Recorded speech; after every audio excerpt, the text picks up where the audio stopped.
Today, I would like to talk about the four arousings of mindfulness. The four arousings of mindfulness, and in the Chinese language, it is called 思念处，或者是思念住，或者是思念处观。The four arousings of mindfulness. This is a very important concept of meditation. All those who practice meditation should know it. These four arousings are called arousings because if you do not know your own mind and its discursive nature, you won't know it until you start to be aware of them. So you have to arouse your awareness. What are these four arousings of mindfulness? Mindfulness of the body, mindfulness of perception, or mindfulness of feelings. Some people call it mindfulness of feelings. Mindfulness of consciousness, and mindfulness of mental objects. So these are the four mindfulnesses. In the Chinese languages, they are called 观身, 观受, 观心, 观法. The four 身受心法. So the four mindfulnesses. These are very important. If you come across a meditator, if you ask the question, do you know anything about the four arousings of mindfulness? If they don't know about it,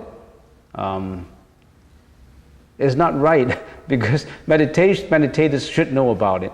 Not just meditators. All those who want to study their own mind should know about this mindfulness. So, in meditation, you really have to know what your mind is all about. Body and mind. What are you made up of? What is an identity, your individual identity made up of? Body and mind. Your body and mind must be in harmony, first of all. Now, how do we study the mind? How can you study the mind without knowing your body? So here comes the first mindfulness. Mindfulness of the body. The four arousings of mindfulness. The first one is mindfulness of the body, mindfulness of perception, mindfulness of the mind itself, and mindfulness of mental objects. The first is mindfulness of the body, relates to the body. The second, third, and the fourth relates to what? The mind. So we study the body first. So, mindfulness of the body, there's an expression. It's almost get to be a cliche expression. But not quite, because you really have to know it. This is a common expression of the meditators. Mindfulness of the body is to know the impurities of the body. Mindfulness of perception is to know the suffering arising from perception. And mindfulness of the mind is to understand the impermanent nature of life experiences. And mindfulness of mental objects is to abandon the attachment of the ego. We got egos. We live in the ego prison, you know that.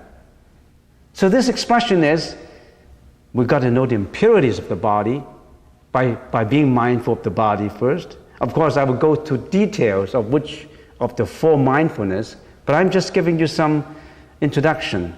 You got to know the impurities of the bodies. You got to know sufferings arising from your own perception. And you got to know, you got to understand the impermanent nature of life experiences. And you got to know that you really have to deal with your own ego. Ego. So, impurities, sufferings, impermanence, and ego. Are these not the things that get us into trouble? Then why do I have to study the impurities? Now, first of all, in the Chinese language, this expression is something like this. 观身不净，观受是苦，观心无常，观法无我. For those who understand Chinese, you know what I'm talking about. These four mindfulness are an integral part of the meditation. They pertain to both samatha and vipassana. Remember in the last session, we talked about samatha and vipassana. Samatha, 止, vipassana, 观. Samatha is concentration and bare attention, we know that. Vipassana is clear awareness. They are like the wings of a bird. You can't fly without just one wing, with just one wing. And samatha requires vipassana. The former is the latter is the former. They're all in one. There's no discrimination as to which one comes first. So if samatha comes first, samatha has to combine with vipassana. There's no such thing as which comes first. Usually you develop from concentration, from bare attention to insight. But sometimes it works just together. So they belong to the same family. Let's go through the first arousing, the mindfulness of the body. This mindfulness concerns the physical body. What about the body? We are made up of combination of body and mind. So studying the body first seems to be the most down to earth and the most appropriate approach. According to the Buddhist teaching written in the Anapanasati Sutra and the Satipatthana Sutra, an effective method of meditation is to start with your own breath. That's why, what are we doing in here? What is the most important, the most vital process of your body metabolism? What is the most important? You breathe. If you don't breathe, you're dead. So breathing is the most important. So we start with the breath. We concentrate on the breath. So how do we concentrate on the breath? We sit down, we bend. Of course, we have to go through the three A's of meditation that Lee talked about this morning: adjustment to posture, to breath, and to mind. And summarize this way: we sit down, we bend our legs crosswise on our lap, keeps the body erect and arouse mindfulness. Mindful when we breathe in and mindful when we breathe out. So we're just sitting in there, and actually it's not just concentration on the nose tip. It's being mindful of your breathing in and mindful of your breathing out. So, but for some people it's easier if you concentrate on an object. So you create an object in you. You create an object in the nose tip that you are actually a molecule, gets stuck inside the nose tip, and you are sitting in there, not in here. You're sitting right inside the nose. You're a minute little molecule inside there, and you are feeling your air in and out, in and out. Now that's an object. But sometimes you can follow it. The approach of creating an object, it's an easier approach for beginner, especially for students who start with meditation.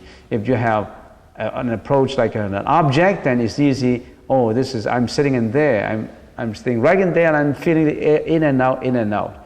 But sometimes you can follow it. I breathe in and I breathe out. I breathe in, and the breath is long. I breathe in a long breath.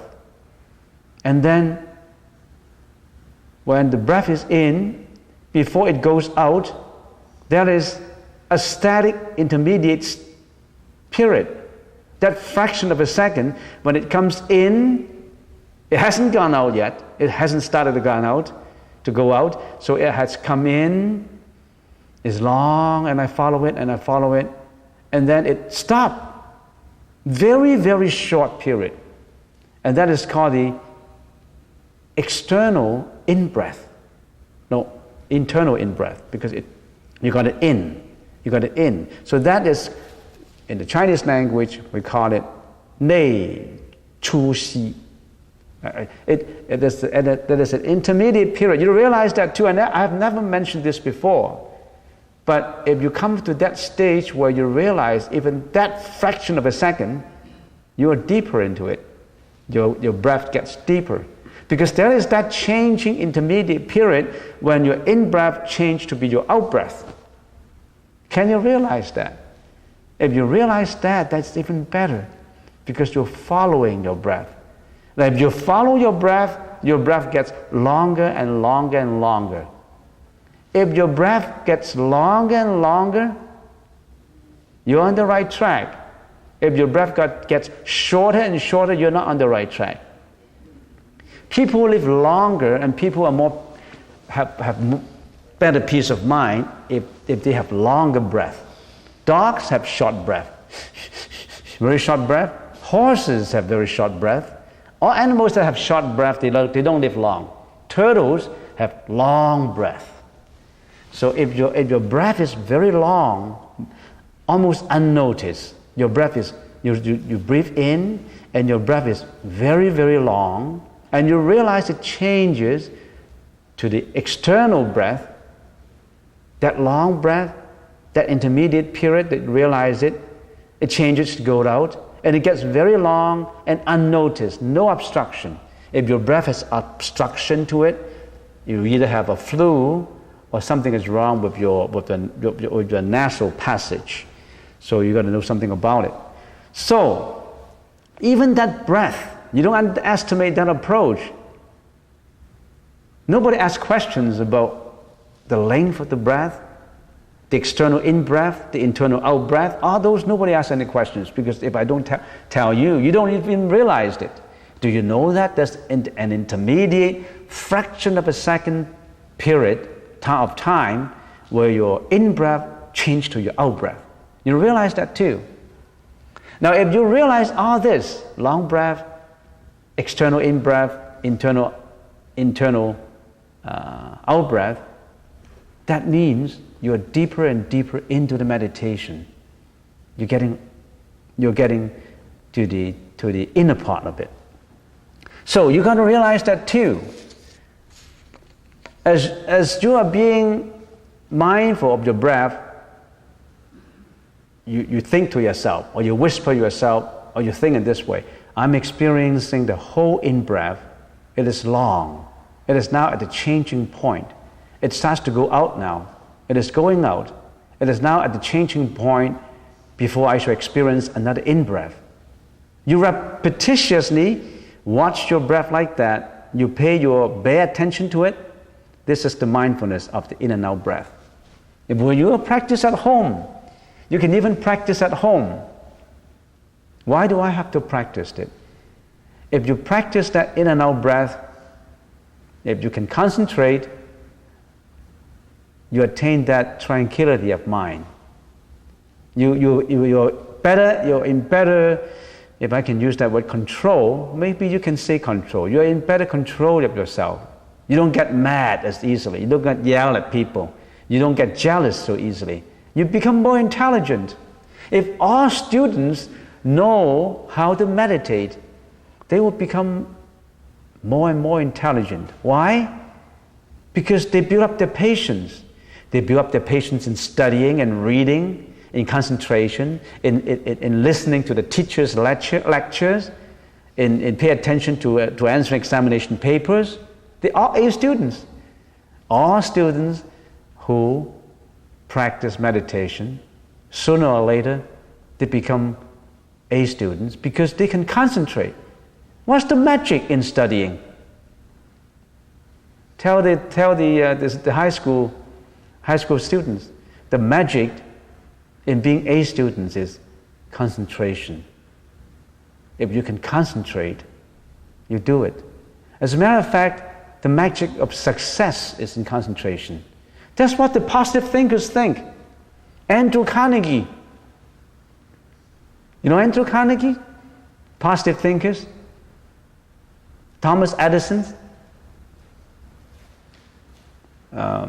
There's a few Carnegie in the early 1950s. Carnegie of General Motors. Is it General Motors? There's another Carnegie, and he believed in positive thinking. Whatever the mind can think, the mind can do. But the danger is, if you don't set your mind on the right track, you determine your mind on the wrong track, you'll be successful in doing the wrong thing. So in Buddhism, there's three pillars of Buddhism. morality, wisdom, and meditation. So you make sure that you have morality to support your meditation. Meditation without morality is a diverted meditation, which gets you into trouble. So, this is mindfulness on the in and out breath.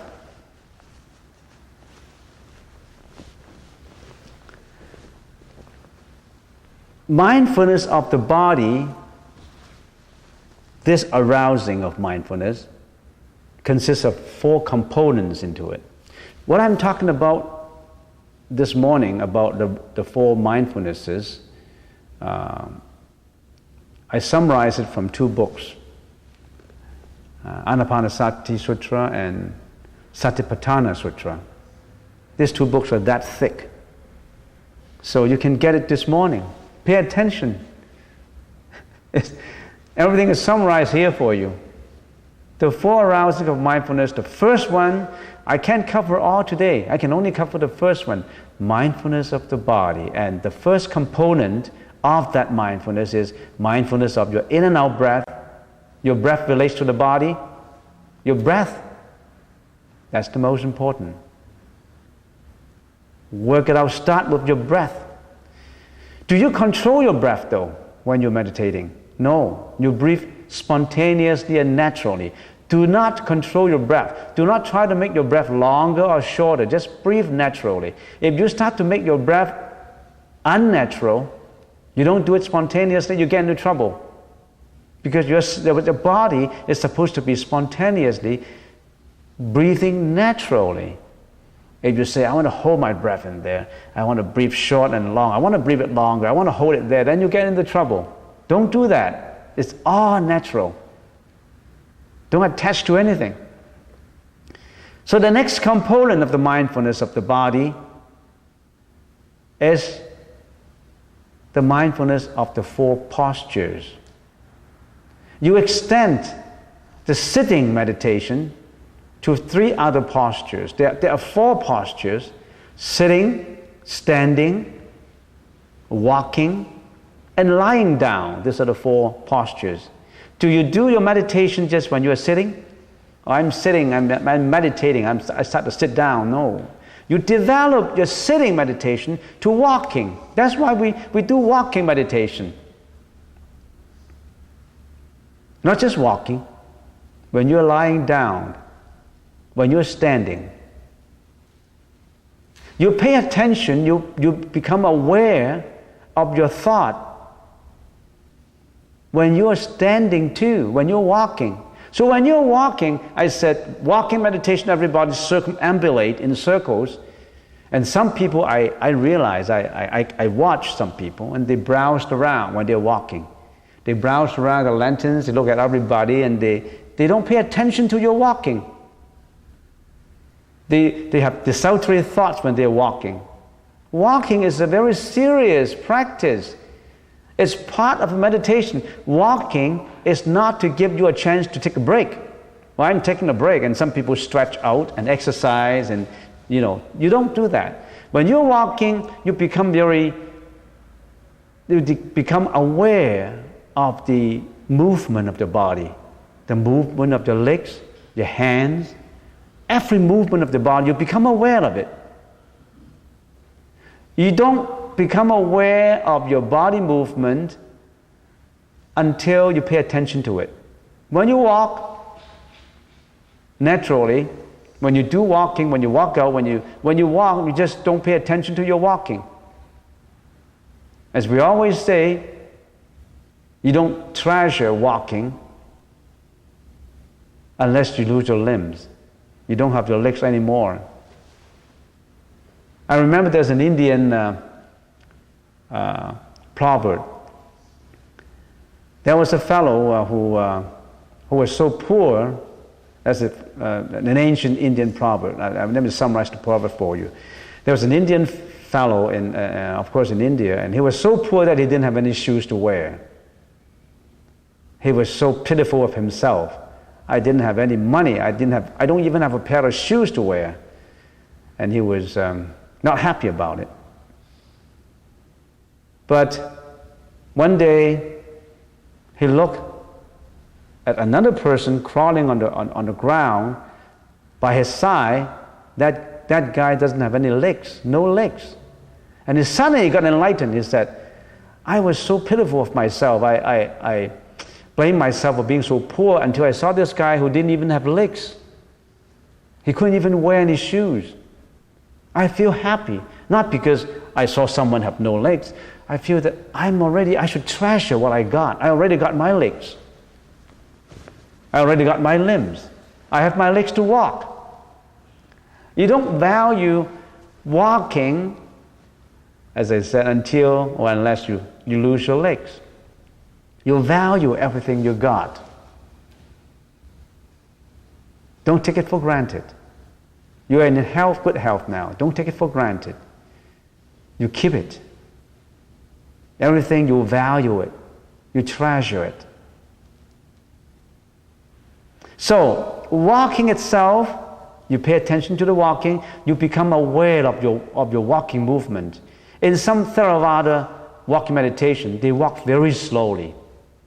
They put their heels on the ground, and then the toes, and then I'm putting my heels, and now the sole touching the ground, and now the toes. And then I raise my toes now, my heel is up. So every movement, they pay attention to every movement. They walk very, very, very slowly. And now I'm swinging my left hands out, now the right hand, very, very slowly. That is the slow approach of meditation. So, walking, the second component of this mindfulness of the body is not just when you're sitting. You do that when you're walking. Don't browse around. Don't assume that you're taking a break. You're taking a relaxation. You're stretching out. Some people stretch out. Some people look around. It's not right. If you don't have to go to the washroom, you don't go. You're supposed to be walking. You don't go to the washroom and go back to, go to washroom and go back to your car to take a nap. So I saw someone going back to his car to take a nap. It's not right. Walking meditation, you have to be here. You don't go back to your car to take a nap, or take a sip of your Coke, or finish your coffee or tea. You don't do that. You be very serious with your meditation. Otherwise, you can't get any improvement. So, mindfulness of sitting extends to the other three postures in lying down and in standing too. So, what's the third component? The third component is a general overall awareness extend to all behavior. So mindfulness in this case, in all behavior in your routine life. So you become mindful in sitting, walking, standing and lying down. Not just that, you become mindfulness in sleeping, eating, drinking, chewing, tasting, even in passing urine and feces, in reading and working, in a state of silence and so on. You become mindfulness in everything. You extend this mindfulness to everything. So when you are, for example, when you are studying for your exam, you're mindful of your studies. And some people study, they need to turn the radio on or their TV on, good show, so at the same time they're doing their studies. You're not mindful. I haven't experienced any A students who watch TVs at the same time and study and they got all A's. No way. Radios, listen to radios, music. Some people listen to music and at the same time watching a show and at the same time reading their book. They think you're smart. How can you concentrate? So when you're doing reading, you do reading. When you are paying attention to lectures, you pay attention to the teacher. When you are doing your work, you got to pay attention. Particularly if you're working on high levels. If you don't pay attention, the workman compensation will get you. because finally you get into trouble. If you're flying an airplane and you're not paying attention, all these hundreds of people, their lives are in your hands. You're driving a car, a bus. So I don't like people talking when they're driving, because as particularly backseat drivers, you're always talking to the driver. When you get into trouble, all of you people will be killed, or you kill somebody else. 8,000 accidents on the road every year in Canada. Drunken drivers, backseat drivers, drivers who don't pay attention, who don't concentrate on what they're driving, they kill people, not only killing themselves.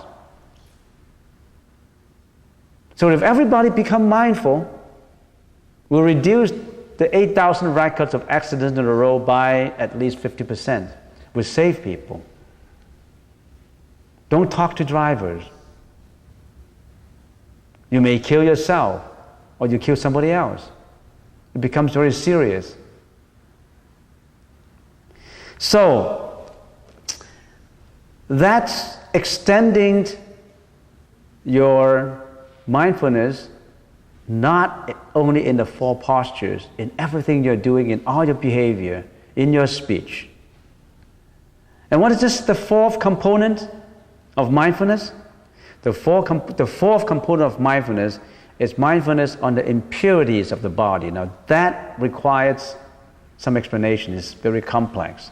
In the Chinese language, it is called 不净观. Concentrate on the impurities of the body. The practice, according to the Satipatthana Sutra, when you are practicing, you do something like this. When you're meditating, you contemplate on your own body or any body that you think you are sensuously in love with. Mindfulness on the impurities of the body helps you to get rid of your sensuous desire, or to put it boldly, your sexual desire. Some people have that desire more than others, and they're always attached to it. They even attach that in their dreams. They even create objects before they go to sleep. I talk to psychologists, and many people, they can't sleep, they have to create scenes in their mind. Solitary scenes, self-created scenes. And in that scenes would satisfy their subconsciousness. And in satisfying the subconsciousness, they get a little bit of relaxation and then go back to sleep. But if you create that imaginative scenes in your mind, it's getting very dangerous, because you're accumulating that desire. If that desire is accumulated, it's getting very dangerous. So when you go to sleep, actually the best is to think about something that is pure. Not thinking about something that satisfies your sensuous desires. Watch your mind. That's the word. Watch your mind. You can nurture your mind to do something good. You can cultivate your mind to do something bad. Depends on you. You are your own creator. Thomas Edison, one of the most successful inventors and scientists of our civilization, he's always involved in his mind, his inventions. He's so absorbed in his mind about his inventions, nothing else. That's why he becomes successful.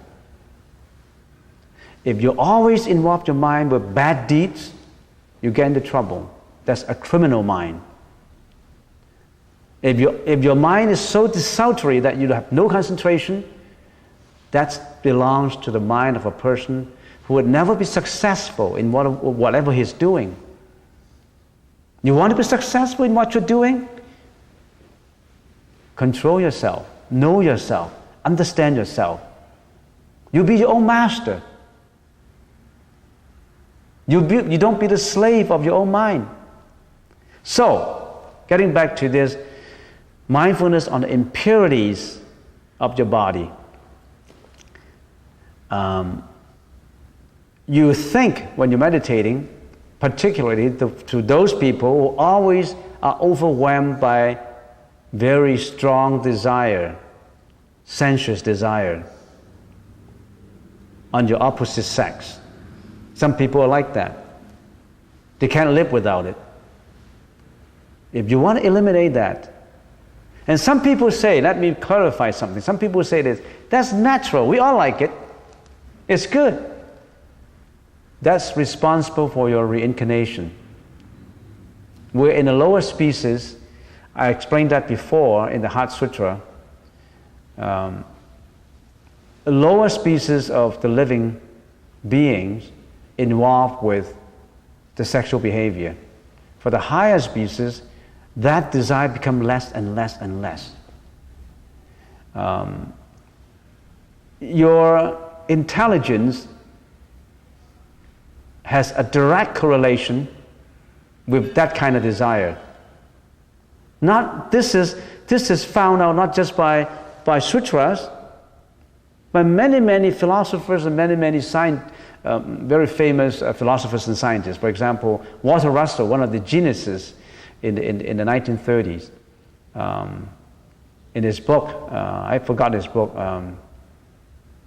Your Bright Light, that book, Walter Russell. You can always check that in the library. Walter Russell, R-U-S-S-E-L-L, and he designed the New York skyscraper in the 1910, 1920. He was the architect for it, but he didn't go to school for architecture. He was born with that natural genius, talent. He was also the national figure skating Olympic champion. He was also a writer, he was also a philosopher. He only got up to grade 9. He only finished his grade 9 education. But he was a national championship, a champion of the figure skating. He was an architecture, he was a scientist, he was a writer. Check him out in your internet. That's what he found. Your intelligence is directly correlated to your desire. The less desire you have, the more intelligence that you become.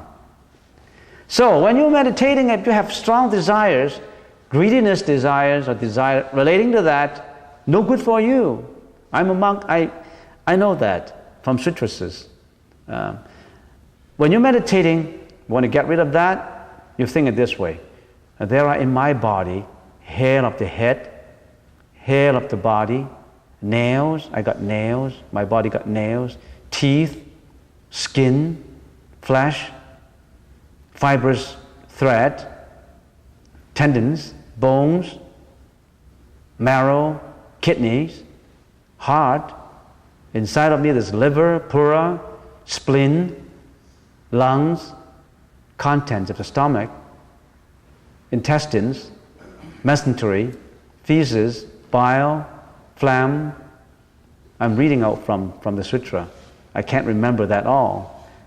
Pus, blood, sweat, solid fat, tears, fat dissolved, saliva, mucus, synovic fluid, urine, all these 32 impurities.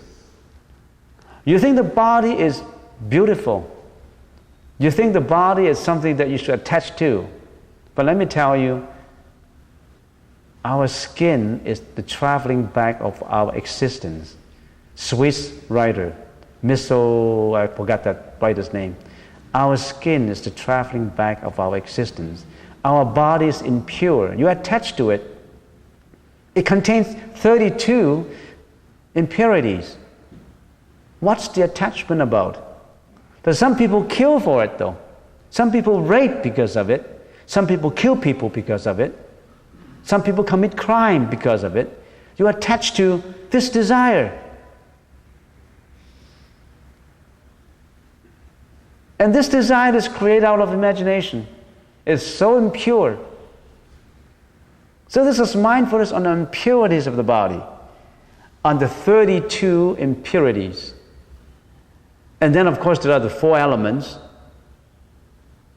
that make up the four basic elements, the basic molecules, the elements that make up the body, the mode of solidity, the hardness of it, solid, what it is, nails, anything that is solid in your body, the elements of solidity in the body, your nails, your bones, the solid, the mode of cohesion, which is water, so your body is made up of solid and water, the mode of caloricity, calories, your heat, the body is made up of this heat, and the mode of oscillation, the movement, your air. So you're actually, all the elements, the basic elements of the body is nothing but water, heat, air, and hardness, matter. So your body is made up of all these four basic elements. We adhere to it so much. We value it so much. The Buddha was able to know this body is going to go. This body is temporary. We always draw the analogy. This body is a leased apartment. The lease is going to expire when you die. No renewal option. You got to leave this body. Death is for sure. This is only a temporary location that you're residing in. You're a transient passenger on a bus. You got to get off. Does not matter where you are, you got to get off that bus. That bus is only temporary for you. Some people do a good job in that bus. Some people do a bad job in that bus, in that train. It depends on you. So, the impurities of the body, time is almost up, and this is some part of it. To beginners, I don't know, because I never practiced meditation. But to people who practice, they know. They got to remember all the components of it. Mindfulness of the body contains four components. In and out breath extends to the four postures, not just sitting, but standing, lying, walking. Extend to every behavior. And now, that's not enough. You're aware of all these, but you still have that sensual, sexual desire or greediness in you that you have to eliminate. What kind of approach you used to eliminate that? Impurities of the body. That's the approach. And in the Chinese language, we call it 不净观, the impurities of the body. And for beginners, you probably think that is nuts, because everybody sings like that. And why do I have exception? To put it boldly, people think that, look at all these movies. They think sex is good, There's a continuation of the human species. But the byproduct from attachment to it, it's terrible. Family problems come out of the attachment to that kind of thing. A lot of byproducts coming out from it. If you are pure, that's even better. It's just a husband and wife relationship. But more than that, there is bigamy. There's many, many relationships other than husband and wife. Many, many problems come out from it. Problems that linger on, not just to the two parties, to the younger generations. Disease, social problems. Gets the policeman very busy. And you are the policeman, you should know about that, right? How much of it is involved in that part in your job? 100%, you see. This gentleman is a policeman. Here's a witness. 100% relates to attachment to that kind of greediness. So how do we eliminate that? Impurities. Well, before you ask a question, let me finish it, and I'll entertain the questions later. Let me finish this one final point on the impurities of the body. If you find out that I can't imagine all the dirt inside of me, my liver, my intestine, my stomach, my fluid, my urine, I can't do it like that. All this dirt. There's another way you can contemplate on the impurities. The Buddha said, contemplate on the channel ground. It's spelled Charnel, channel ground. In ancient India, for the poor people, they don't have any funeral. They don't have any graveyard. And the poor, when they die, This is also out of compassion to animals. They leave the dead bodies in the wild so that all wild animals can eat them, serving the animals as food. We call it channel ground. So the Buddha said when you're meditating to contemplate on the impurities, you can contemplate on the channel grounds. Now, how do you do this? You imagine, you visualize, I see a dead body. After 1, 2, or 3 days, it becomes swollen, blue and festering, being thrown into the channel ground. So that body is being thrown in there, nobody noticed it, and after a few days, it becomes blue and swollen. That's for a fact. And even this body of mine in the future, when it is dead, is very the same thing. If you're dead and if you're in that situation, if you get thrown, your dead body get thrown into the channel ground, after 1 or 2, 3 days, your body becomes blue and swollen and festering. It's the same. No exception. The dead body is now being eaten up by the crows or by hawks or by vultures or dogs now, or by different worms. Oh, it's terrible. The dead body is being eaten up by worms. Now, even this body of mine is the same thing when it is dead. Now, after a while, the dead body would be a skeleton, together with some flesh and blood and held in by the tendons. Become a skeleton, but you still have flesh and blood held in by the tendons. But then it would be a skeleton later without flesh, be smeared with blood. No more blood, no more flesh. And then a skeleton without flesh and blood. All the bones scattered in all directions. And this body, which you value, which you treasure, is the same thing. After a while, it's got rotten, it turns into dust. You're impermanent. You're not permanent. Death is there.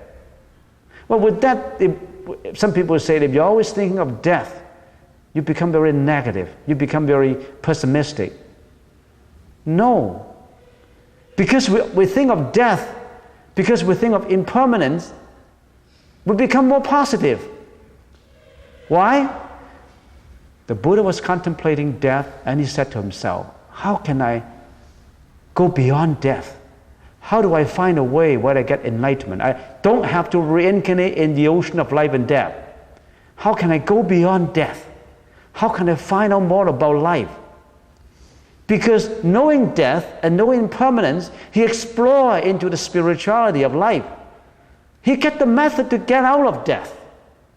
Without knowing death, how can you get out of death? It's just like, I don't want to know that I'm sick. Knowing that I'm sick, I become very negative. I become very pessimistic. I become downcast. I don't want to know about sickness. But you got that sickness. You got to know it. You got to diagnose it. You got to get a medicine to cure it. You can't just be a fool and I forget about it. I'm like an ostrich, burying my head into the sand. I don't see people who catch me, who kill me. I just bury my head into the sand. If I don't see them, they don't see me. You can't be like that. You are sick. You understand your sickness. You diagnose your sickness. You get your medicine. You understand death is coming. You know about death. Why were I born in the first place? Where would I go when I died? How I answer all these questions? Because knowing death, understanding death, I become more positive. I go beyond it. I don't have to be controlled by it. And Buddha found a way to get out of death. You still have to dial out this body though. In other words, you still have to get out from this apartment that you lease, this body apartment. Why are you getting involved in this body apartment in the first place? Why do you lease this body apartment to live in? That's your own karma. You sign your own lease, man. Nobody forced you to sign it. You sign your own lease. Why do you sign it? You get involved with your own karma. You come back. You reincarnate. You sign it yourself. You can't get rid of it. And the Buddha said, don't sign another one. Don't sign it. Don't sign the lease for this apartment. Don't come back to the suffering. Don't come back to life and death. All these sufferings that you have, disappointment, fear, anxiety, depression, sickness, old age, death, sorrow, suffering arising from departure of beloved ones. You have beloved ones and they died. You are so grief-stricken. You suffered. You have job frustrations. You suffered. Your marriage is on the rock. Not martini on the rock. Your marriage is broken. Why do you have to suffer? Why do you go through all these sufferings? Find out the sickness. The Buddha point out to you the sickness and let you find out. So, time is up. What do we get from here? Today we cover mindfulness, the four arousings of mindfulness. Let's recapitulate what I talked about. The four arousing of mindfulness. We just covered the first one, which relates to the body, the down-to-earth body, not yet the mind, the body. And in that, we have four components. Mindfulness of in and out breath. Mindfulness extends to the four postures. Mindfulness in all behavior and speech extends to all behavior and speech. And mindfulness of the impurities of the body. And in mindfulness of the impurities of the body, you have two methods. You contemplate on the 32 impurities inside of the body, or you contemplate on the channel ground as if you're a dead body, which you will be a dead body sooner or later.